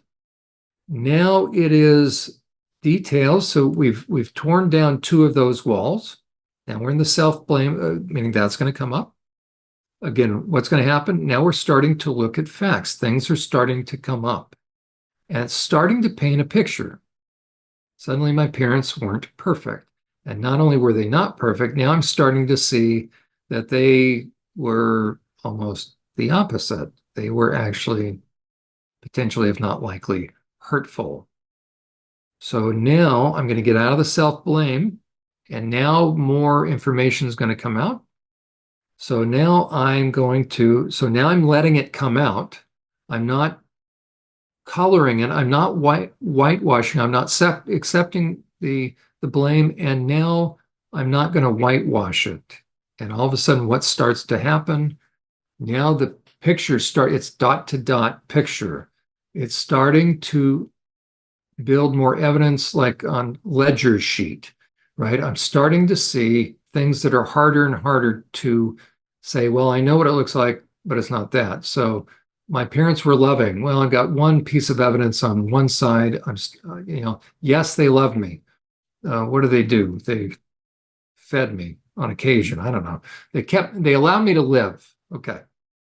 On the negative, meaning, okay, they love me versus they didn't care about me. They didn't love me. Now I've got 80, it's just building and building and building, and they didn't care and they weren't mindful and they were doing these things. So it starts to become really unbalanced. The facts are starting to weigh, like the scales of justice, it's just becoming really clear that, wait a second, nobody could be doing these things if they really care. And think about like domestic violence. What keeps somebody in a domestically violent relationship? They keep saying to themselves, well, I know he loves me. He's just hurting, right? And the friends will try to rescue her and say, what, can't you see? He's beating the tar out of you. He's doing this and this and this and financial, he's hurting you financially. He's stranglehold on your finances, and he beats you and he degrades you. And yes, but so they're laying out the facts. But what's happening? She then jumps to, but this one little thing. That's the 50 Shades of Grey. Well, I know he takes me into a room and he tortures me, but he says, okay. So once you get through that kind of denial, in a way, that's the second guessing, like, okay, I think this really is what's coming up. Then if it's coming up, then it's coming up because parts. Okay. So once you begin to acknowledge the parts, you're beginning to say, okay, yes, they're there, and you're going to begin to work with them. What do you think the parts are going to do? Right? They're going to begin to give you the information. And at that point in time, what's very normal, right, is put the brakes on. It's like, I don't like where this is going. I do not like what I'm seeing. So that you're going to do something to just stop. Well, you know what? This is a dangerous point right in here, because think about the intensity, think about the energy, think about, in terms of the flip side of hurt is anger. You're getting truth. Truth is starting to dislodge the ice shelf. The San Andreas Fault is starting to experience the earthquakes. You're having a tectonic shift in there. And to try to go back to being normal, this is where a lot of self-destruction can happen if you stop therapy at this point. It's understandable, but if you stop therapy at this point, this is when it gets potentially dangerous for yourself. It's going to be chaotic. Why? You've come too far. You know too much by this point. And the parts also, they feel some kind of way. It's like, oh, okay, we began to risk, but where did you do? You walked off the team, walked off the field, you're sitting on the bench again. We trusted you to be the CEO. We allowed you to sit in the seat. Now you're walking out of the room. We allowed you to come on the bridge of the ship and take over. And now you just walked out again. And so what are they? And now they all feel chaotic because they started to trust you. And then what did you do? We're not faulting you, but the reality is this, right? They get kind of fed up and it's like, well, forget it then. But then they're going to kind of force you to see, because they're sensing finally there's the possibility of freedom and hope and healing.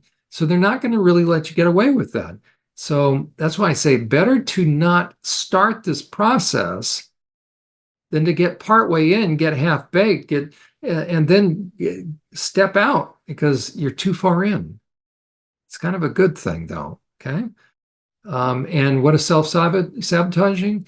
You'll do something to begin the process, do something to, I think it's to end, right? You're beginning the process It should be end. So you'll do something to actually end the process. Sorry about that. It's a typo. So you're going to do something to find a way, or maybe it's to begin to end the process. So you're going to begin to interfere because you don't want to go any further. Okay. You will allow others and other priorities to do something to begin. Sorry, I'm still fixated on that one. So you're going to allow something to start to hinder the progress. Now, the second bullet point, you're going to allow others and other priorities to start to get in the way. So how do you know if you're kind of there a little bit? And again, you're not wrong, you're not bad. It's not a qualitative, it just is. So just kind of take this as information. I'm not here to say that a client, shame on a client, they should know, but we're not saying that whatsoever because ultimately it's your decision. You just kind of need to know. So to normalize it. So when I have a client that's clear they're doing this, what does it look like and how do I respond as a therapist? The classic thing is they come to session and say they didn't have a chance to work on their therapy homework. Okay, I think that may be next, by the way. Okay, or just they had a lot of things going on. Okay, now it's not up to me to challenge them with that in a way. Now, other therapists may differ with this. This is my own approach. The person's taking their time to come to therapy and they're paying. Okay, so why are they going to be screwing around? They're showing back up. So the fact that they're in session, they need to be commended for that. Okay, but it also may be they're going to start the process of getting ready to stop. So for me, I have a non-judgmental approach. So let's say somebody comes to session and they say that there just a lot of things happened this week. I couldn't make the time to read or journal or vent or whatever. It's okay, but it's just information, and I let them know that. I say that's okay. Um, I'm wondering what that means. It seems like you want to get better, but it's either a crazy week, or do you think maybe a part of you sort of allowed other things, right? Because there's enough to always take our attention away. Let's see what the next one. There it is, not making time for therapy homework. So this is very common. So how should I respond? Well, if I understand as a therapist that this is just where are they in that process, it means they're ready to they're right on that cusp. But I also know that it's having to do with the parts, and that can ebb and flow. They've started to acknowledge the parts, but then it's too scary. So, it's self-sabotage, but then it may also be they're going to have to continue to get to know the parts. But usually it's getting to know or starting to realize, okay, oh my word, this is really true. I've got these parts. And they start to say, well, that's too much. Okay. So, for instance, not making time for therapy homework. I don't fault a client. I don't blame them. I don't get down on them. It just, to me, tells me what? What's the issue? It has to do with the parts, by the way. See the previous little point in time there, that issue. So they're avoiding because they're normal because they don't like pain. So it really all has to do with how are they doing in terms of adjusting to internal pain. Canceling appointments without talking to the therapist about the real reason. Okay, now what is that going to look like? Well, they'll call up, just cancel, or they may, you can kind of tell when they're making up an excuse, and that's okay. Now, different therapists have different styles, all that. Some will say, well, why don't you come in so we can talk about it one more time? I don't believe in doing, that's just me. I tend to be very empowering of my clients. Some therapists say, Jon, you know what? They need to lean on you. You need to be a little more active um, and kind of take therapeutic, loving control. I don't do that. If a client cancels and they don't want to talk to me, they'll right. All of a sudden they won't show up or right, they won't communicate. I'll find out if they're okay. I'll just send them an email saying, hey, you noticed that you canceled at any point in time. If you want to reschedule, feel free to reach back out. If they feel awkward, you know what? I'm going to honor that in a way.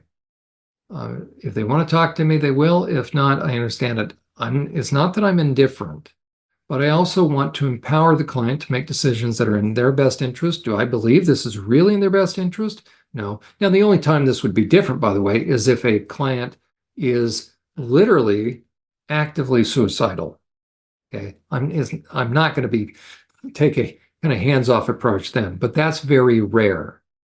Okay, so if all of a sudden I sense that a client literally has a weapon and more than likely they're now planning the deed, I'm going to try to get a hold of them. Okay, but just shy of that, so we have a requirement as therapists, right? We're mandated reporters, but that's very rare. Or you're going to have to do that as a therapist. Is it normal for our clients to feel suicidal all the time? Quite frankly, it does not mean that they're going to act upon it. Okay, that's really important to understand. You can have a suicide contract, but if a client can't say that they feel like dying, they can't be honest like that without, again, there's a balance, right? A therapist is called to act in the best interest, is required to act in the best interest of the client and protect them. But they're also called, as it were, to have a safe space so that a client can be utterly honest. And tell you what, if somebody can talk about their suicidal thoughts, they are much less likely to do it, right? The majority of people that are going to commit suicide are simply going to do it. Now, there's some warning signs. I understand what those are. I used to teach suicide prevention to the staff in prison. Okay. If somebody suddenly goes from really depressed to elated, now look at with parts though, kind of interesting. But a real big giveaway is if they start giving away items. Okay.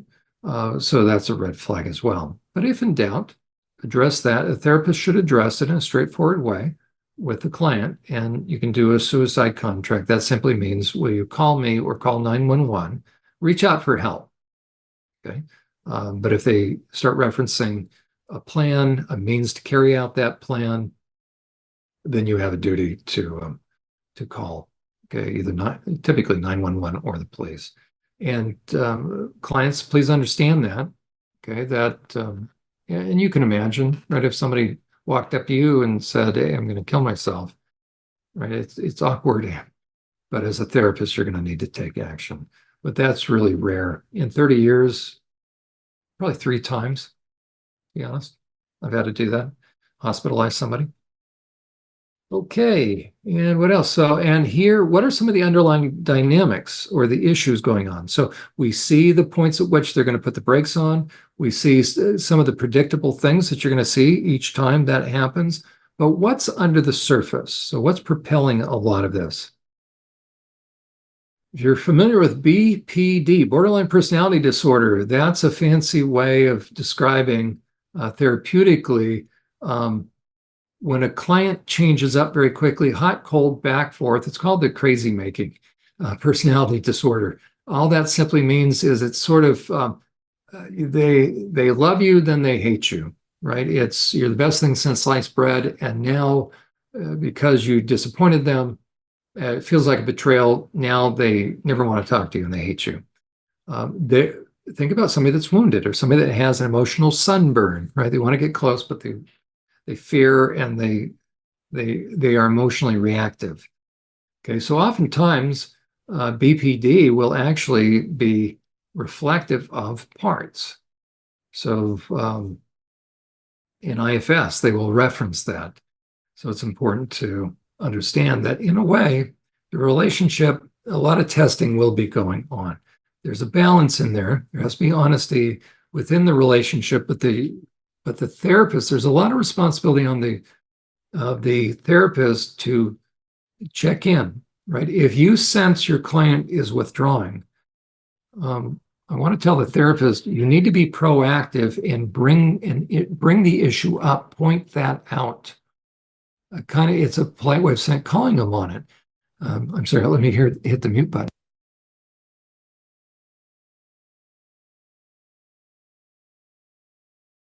Oh, sorry, that's the radio announcer mute button. Sorry about that. Okay, And we can hear you this time. Thank you. I did it right. It came back. Okay. So there's responsibility on both parts with borderline personality disorder. What I would challenge a therapist is this. And also pastors. A pastor just recently, I heard, um, it may be that there's a misunderstanding, but either way, the client expressed that she was hurt. Well, what the pastor do? Right? The pastor didn't meet with her. So that's interpreted as, if not the probably, he's kind of blowing her off. Well, don't do that. So that's toward the pastor. A therapist, if you sense there's inclination to either put the brakes on, think about these different stages with the little walls here, or we're making progress and suddenly when are you going to sense this? You're going to sense progress is now slowing down, but it may be very abrupt.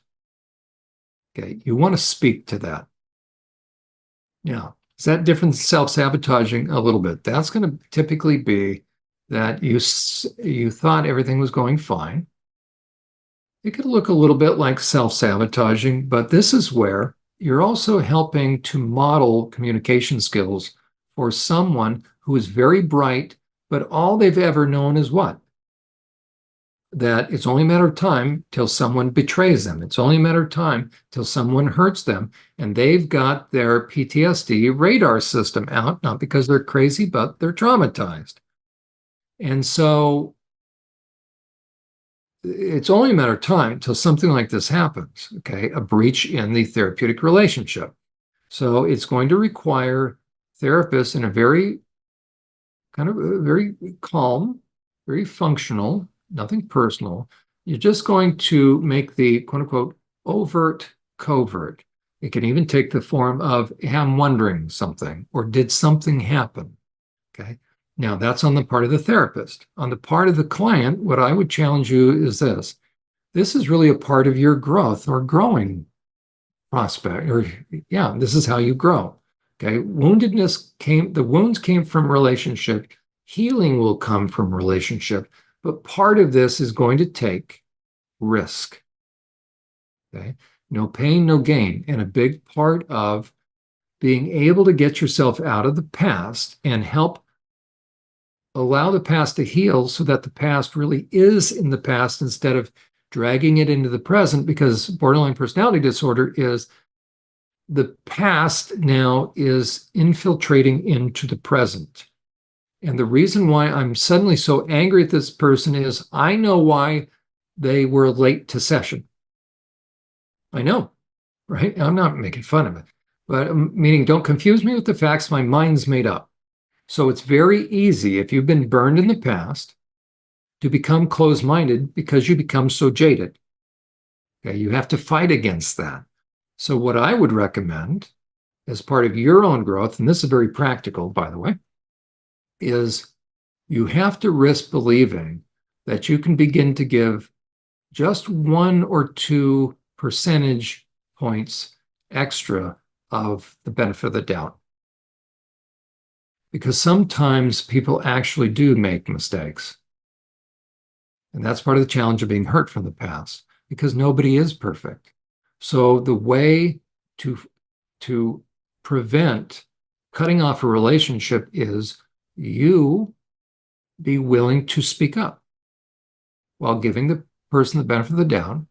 You report in and say, hey, I'm not sure if you know this, but I wanted to share something with you. And now you get to share it. Now you're presenting information to the person, to your friend, to your spouse, to your therapist, whoever it is, and you're letting them know what happened and how it impacted you.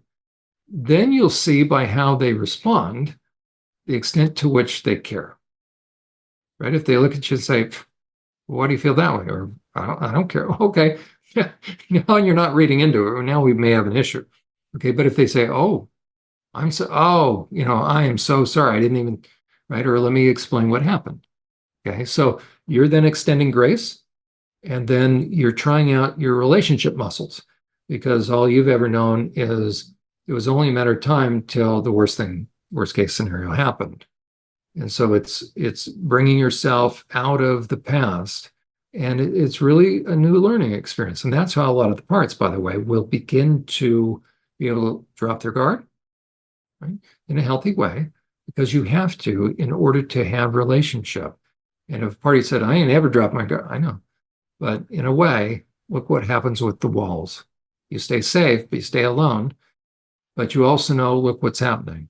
You're not able to fulfill your full potential, and things are happening. So little by little, we want to bring the walls down, not in a naive way, but in a healthy way. And it's really boundaries. The boundaries should fit. So with some people, you can have less boundaries and have more grace, right? For as a matter of fact, the people that you need to have boundaries with are who? Those that are ill-intended. That's where the boundary is. But with a lot of trauma survivors, they'll have walls with actually people that are probably would not hurt them, but they bring the walls down with the people that will. So let's say Mother's Day. Did you make a call to your mother when you know your mother has never been a positive person? You know how that conversation is going to go. Why did you do that? Right? You know what's going to happen. Okay. So that might be an example where you need to increase the wall. Okay, so underlying issues, there's a testing of the relationship. It doesn't make the client good, better, and different. It just means it makes sense because this is really exposing yourself in a significant way to someone else because you're going to talk about things like being raped, being sexually molested, and even more heinous things. Well, the natural thing is you feel that, it's the shame. So it's hard to trust. So you're wise to test, to discern. That's really what you're after. You're after discernment.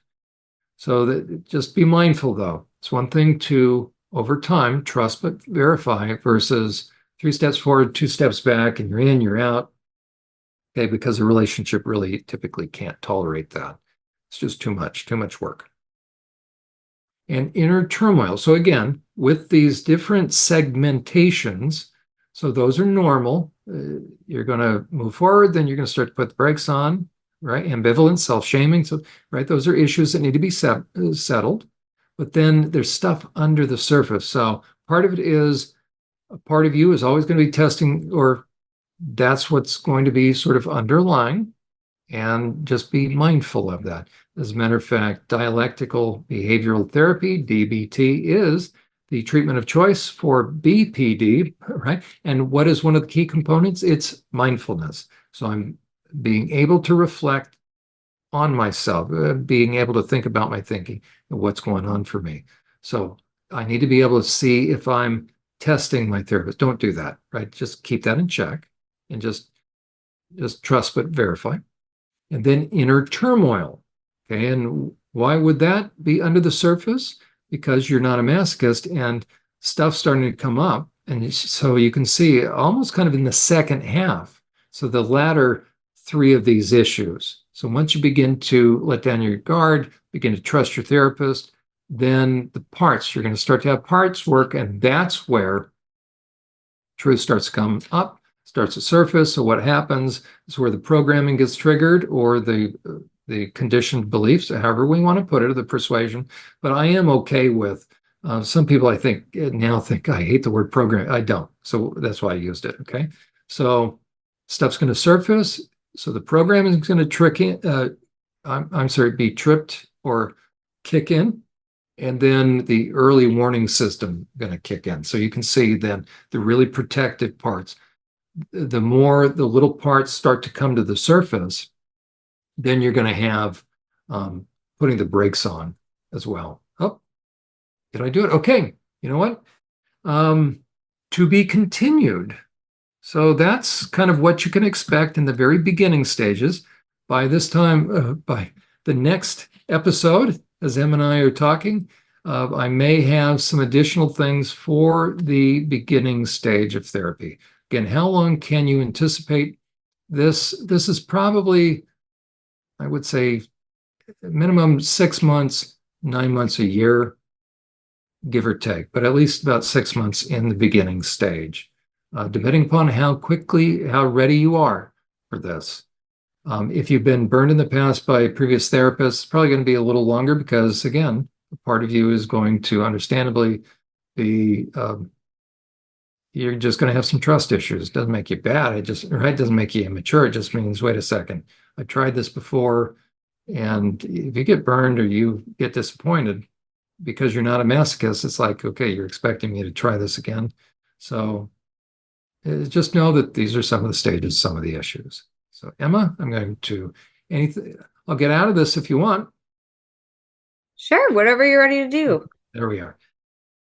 Wow. Thank you. This is so helpful. I love that it's kind of, you talked about barriers and had kind of those walls up, and in my mind, I pictured those walls that you had between those different categories just being knocked over. We're sort of giving people the tools to like understand what the walls are, preventing them from healing, and then how to get through that, and understanding like being able to take control of your own situation, which is so powerful because a lot of survivors were never in control. They always had people controlling them. So giving that back to people, what a gift to be able to just present this to them so that way they can confidently go to therapy and have a baseline of what to look for. And if certain boxes aren't checked, if they're not able to penetrate through the walls that, exist, then they can kind of know that it's not a good fit instead of maybe wasting time and, then not wanting to do therapy ever again. So this is awesome. And I love the way that it also educates therapists, on what to expect, because this, like you said, it's not taught in school. And if it's not, how are they supposed to understand how to deal with this clientele? Well, we see how that happens all the time. They're not dealing with it. They're just, like you said, slapping a fake diagnosis on them, and maybe not fake compared to what they think. It's what they learned to say, but it's wrong, and they're not actually helping. So I just want to thank you. This is really awesome what you're putting together here. Well, you're more than welcome. And again, Emma, it's really attributable to you and you having me on and our kind of formal, informal partnership here, meaning you having me on, and it really is, it's the right thing at the right time. These are things that I've wanted to take time out. So with the pace that we're doing these, the fact that we're kind of recording these on a certain evening, right? It then keeps me on track as far as, okay, how am I going to develop those? And sometimes, as you know, right, we have different projects we want to work on, but unless we have an actual, we can schedule that, then it's never going to come to fruition. So this is the right thing. So I'm glad it's helpful. It is. Like I said, it's like we're getting free therapy with Jon once a week, and I love it. And for people listening, Jon devotes so much time to helping clients. Then he does private groups with people. And then he comes in podcasts, on my podcast and his own. So he's doing a lot every single day. He's up late right now doing this. And we really, really appreciate him. And the awesome thing about what Jon has done is he has a bunch of different resources for you guys. Also, if you guys are loving these free podcasts, he has tons of other free content. And it's so great for those of you who might be sort of dipping your toes in the water, who might be contending with things for the first time in your life and really trying to sit back and say, what did I go through? What did the people around me put me through? I don't understand. Jon's doing a really fantastic job trying to help us connect these dots by providing a lot of free content with us. So you guys are 100 and in infinite percent ready to go to therapy by the time you guys are done going through all of this. And if you don't have the resources for therapy, this is an awesome place to start with all of his free content. So, Jon, I want to give you the opportunity to share these different resources that you have for us because I think it's just great. And I want everybody to go to all your websites and check everything out. I was just turning on the air conditioner. So it's summertime. I got flannel on. Well, go figure. Okay, we can do you're kind enough. We review these each week, so I'll just do it briefly at this point. Yeah, But go as far in as you want. okay, It's helpful, and I'm getting these emails every week. SurvivorSupport.net. That is my primary site. And again, why does this even exist? Because I built what I wished I had had um, for my own clients in between session. So what I would say is this: if you're a client, I will lovingly say this: if you're a client, if you're in session and you don't know what to work on next, you don't, right? You're just stuck. You're drawing a blank when it comes to journaling. Use this site. There's a lot of material. Start from left, move right. Okay. But if you get to the Insights tab, I'm going to, in a wonderfully therapeutic, supportive way, I'm going to trigger you. You cannot read from top to bottom, exhausting every one of these. These are sub tabs. If you don't want to do the trans deceptive, don't. There's a lot of good information, by the way.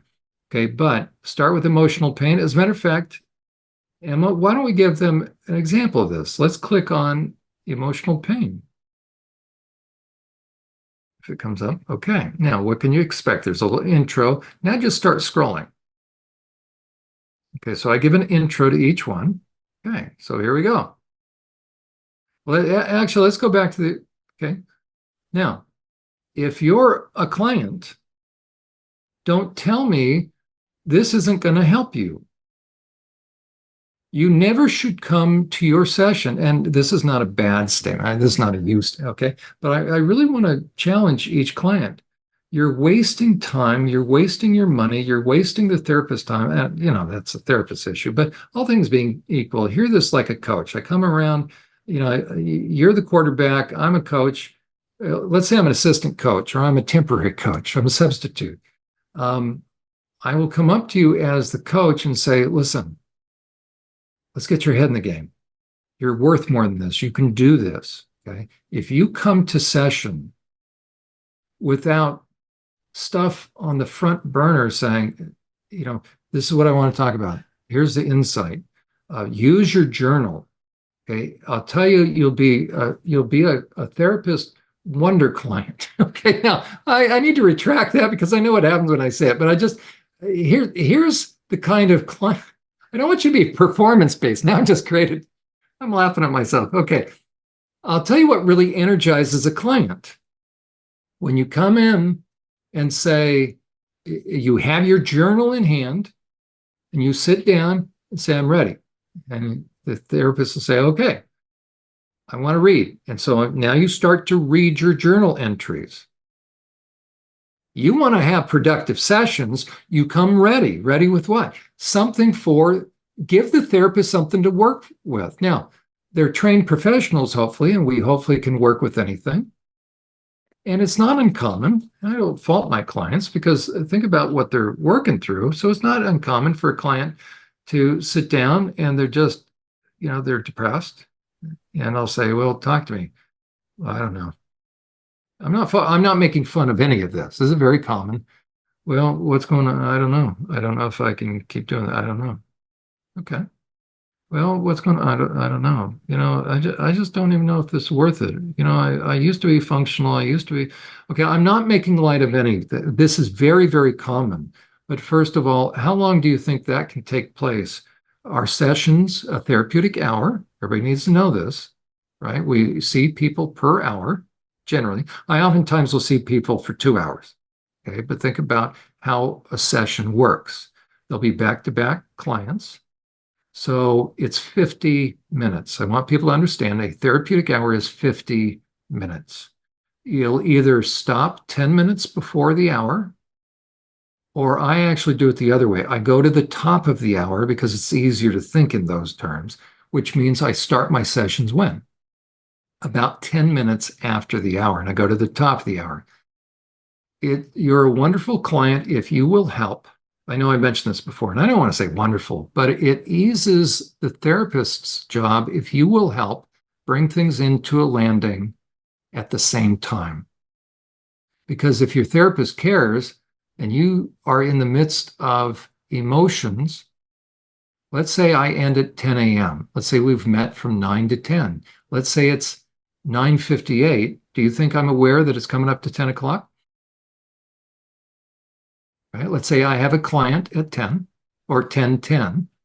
As a matter of fact, I've never really developed this just for a moment. Let me share this.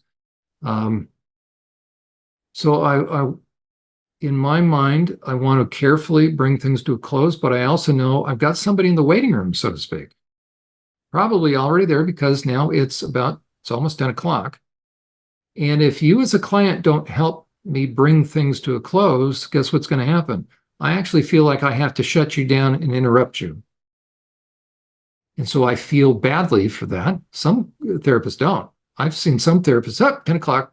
It's like, it's effective. The therapist doesn't have the stress, but if you want to stress your therapist out a little bit, keep pushing that to where now see, ultimately it's my responsibility as a therapist, right? But if you're a client and you push it to 10:05, then 10:09, how many minutes do I have to go to the bathroom, get a cup of coffee, and get ready for the next client who's expecting me to show up at 10:10? So I just really want to challenge a client to be very active in their own process, come equipped if you can, or come prepared to really get into something. Now, if you're in pain, that sounds funny, but be really active about your pain. Okay. Um, Meaning get ready. Don't use 40 minutes in session to saying, I don't know. I don't know. Okay. If that's where you're at, that's okay. Okay. So I don't want people to fake in session. I'm aware as I'm saying this, right, it can cause anxiety in a client because sometimes you're just not going to know. But now getting back to like this one little screenshot in the entire strip. So go on to the site and look at how many things right here. So the top are the symptoms. And then you say, okay, you know what? Yeah, I'm people please. And look at the poor health. I mean, there's a lot of, where's that come from? You know what? I've got a lot of inner tension. I've got free floating fear. And okay, I got a sense of foreboding. So write those down and come into session and say, you know what? I think I need to talk about why do I have this sense of foreboding? There you go. So again, just one little screenshot here can really help you process, can help you journal. So bring your journal in and jump right in as best you can.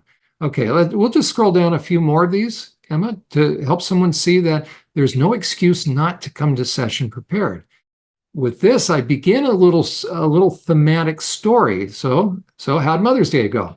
If it was something less than desirable, something to be endured, anything but a positive experience, please know that there are many, I can't see it, there are those, right? There are many feeling similar, feeling anxious, depressed, guilty, like it must be something about them. Maybe it's time for truth. Okay, now, how about this? You ever relate to her? What is she feeling? What do you feel like? Okay, that's just one picture. So if you keep going through these, trust me, you're going to have things to write about. Now, if you want to kind of shrink the screen, Emma, and show people just with this one, let's see how long this goes. Right? So just take your time with your journal. There we go, even that picture, right? And just start writing. So if you feel stuck with your journaling, use this. Okay. And this will go on for a long time. This is just one of the sub tabs. So this is how to use SurvivorSupport.net. Okay. So it just goes on for a long, long, long, long, long time. So with this, in a way, I've lovingly ensured you have no excuse to continue. You have no excuse to be stuck with your journaling. Okay. So that's one tab. This could take you hours and hours and hours if you really, because other parts are going to tap into this. Okay, and that's just one tab. That's So just there's a one. Look at lot all of on this. them. Okay. Okay, and then insights, that's more, well, yeah, I'm sorry. Also, some of the stuff that I posted about is in there, but insights will help you. It's really to prompt thought and feeling. Okay. Podcast that has a repository of my Friday night program, Journey to Healing, and I'm still in a series on forgiveness, what it is versus what it is not. And then if you scroll down far enough, you will see the series that I started a couple of years worth. Each of these are one, I'm sorry, do it once a week. Each of these are an hour. So this is free therapy. And rare is the time I've come across, even with my own clients. I love all my own clients, but I want to encourage my clients, listen to every one. Okay? I've only had a couple of clients actually tell me they've listened to every single one. And lovingly with my clients, part of me wants to challenge them. If you want more sessions, guess what? you've got free sessions with me right here. Okay, so I know what it's like. Well, I'm listening to some, but trust me, the material, this will get you unstuck. Okay, how do I know? Because I know what's on there. Okay, thank you very much. So that's SurvivorSupport.net. The link, by the way, under the home page, okay, that'll take you to, yes, under the home page, if you want to listen live to the podcast, there you go. Sorry. What you just showed is if you do that link, it'll take you to tecn.tv. I'm the only counseling program on that site. It's more of a conservative thing. I don't talk politics. So if you want to watch live, there it is. It'll take you to that. Scroll down, and there's a screen. Right now, he's got Daffy Duck going on. Right. It's all family safe programming, by the way. And there's my little picture right there. We may be on Sunday evenings for the live Unmasking the Trans Movement podcast will be broadcast on there, but that's on YouTube right now as well. And then if you would like to sign up for a session or a consult, you can reach me also on the homepage right there. So that woman right there, not little gal, that woman. So click that and that will let you know how to pay for that and how to connect with me. Let's see, how about churchprotect.org? It's more of a research, more of a information. So I mean, SurvivorSupport.net is for helping move therapy forward. This is to give information about predators primarily. Under the Truths tab, there's a lot of stuff about my own background, my clinical work. Insights tab, if you want to find out what I do on social media. This is just a small sampling of what I put out there.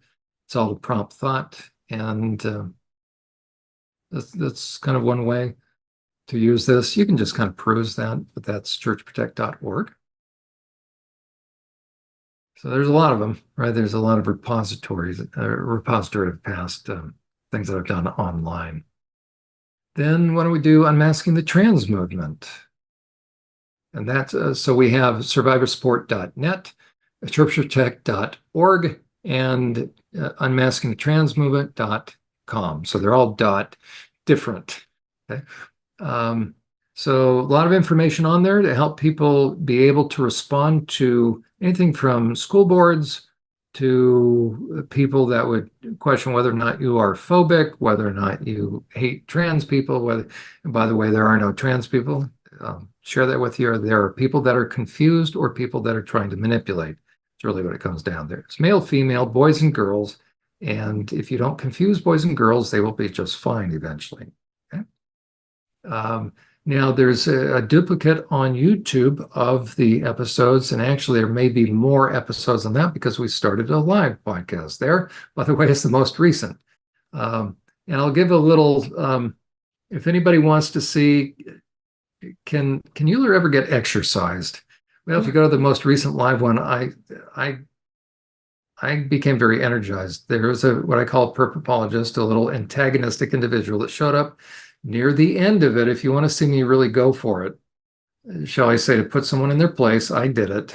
And I've had some comments like, well, I never thought that about you. And you were just, oh, honestly. So I can be exercised. So, but I'm very protective because somebody was running their mouth, minimizing the pain of women whose unfaithful husbands now are cross-dressing and being deviant.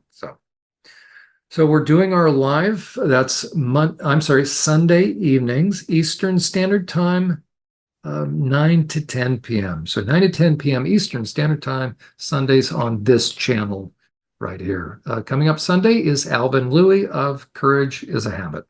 So we'll talk about how the perps and perpapologists use our empathy against us, and also how diversity, equity, inclusion, and other things in schools are being used to manipulate and groom kids.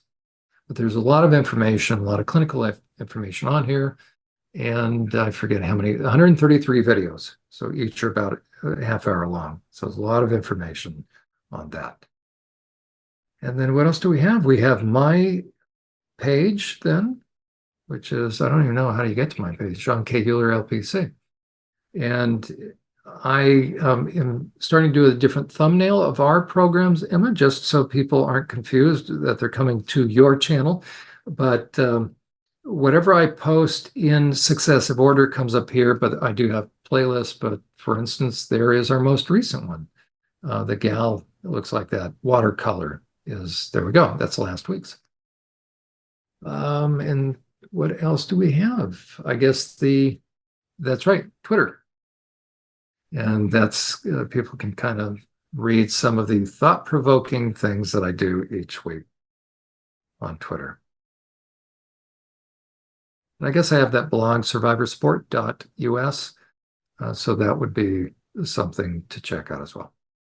Emma, you're great. I think that probably brings, we've kept people long enough, I think, on this one. That was great. And like he said, you guys, there's a lot of free stuff on here. So please go check it out. It's so valuable. It's awesome when creators can sort of help us along our way when we're going through a hard time. There's definitely not enough in Jon's field doing that, especially publicly.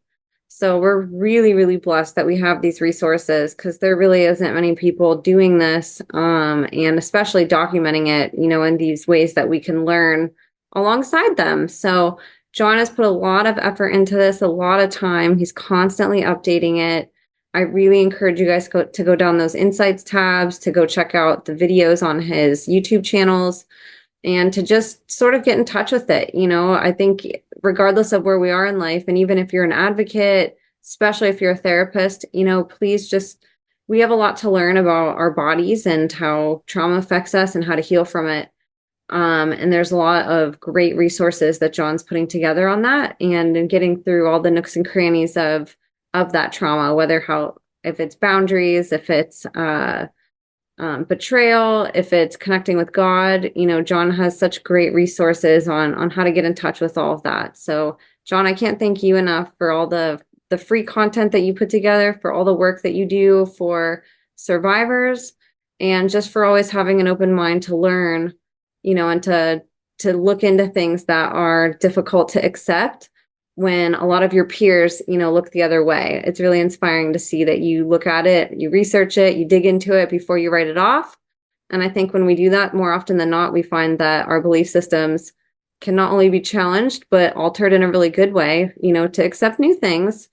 And hopefully your work can help pioneer the way for other therapists to do the same thing. And we can sort of work around the system that exists and still get this information out, because our academics aren't doing the best job. And maybe stuff like this will eventually put pressure on them to teach it, So what you're doing is so important. And he has a Twitter, you guys, at Uhler_Jon, where he updates this daily too. If you guys want to follow his journey and what podcast he's going on, what he's releasing day to day, you guys can just go on there and he provides all the links for it and you guys can click it. He provides daily updates of things that are in the news that you guys should go check out, having to do with all of these topics. So if you're short on time, Jon is also a source of news for all of us. So he sort of helps fill us in on what's in the news regarding things like pedophilia or false memories, what's going on in the church, different headlines that have to do with SRA that might be out there, or mind control. So you guys can go check that out too, and get some good insights also on his social media. So I really encourage you guys to go connect with him. I'll have all of his links below, so you guys can just go in the show notes and click. If you or somebody is a candidate for therapy, if you're there, he is taking on clients, and there's the contact tab, just like what we showed you on his page. So pass that on to somebody if you know somebody looking for help and maybe not having luck or ready to do it for the first time, and you want them set up for success. Or maybe that's you on the other side and you're feeling ready. Please go contact him, reach out. Like I said, it's really rare to find therapists willing to not only work with people, but doing it publicly, so that way we can find them. So I really encourage you guys to go connect with him, reach out to him, encourage him, send him emails or ask questions. Leave questions in the comments too, so we can come back to that on later episodes and answer them for you. We love doing the Q&As, and we really, really appreciate you guys sending in such great questions and feedback. Keep it up. If you guys have any questions you want to ask privately, you can DM us anywhere. I have my email in the show notes also. I'm happy to do that also and keep you guys anonymous if you don't want to make a public comment. So reach out to us. I'll have all my stuff in the show notes as well. Connect with me on as many platforms as you guys can. We never know what platforms will keep us up, where we'll be censored. So it really helps to support us everywhere that we're at and everywhere that you're able to. So You guys, I'm so grateful for you. We're so grateful for you. We can't do this without you. God bless you all, and we will see you next time.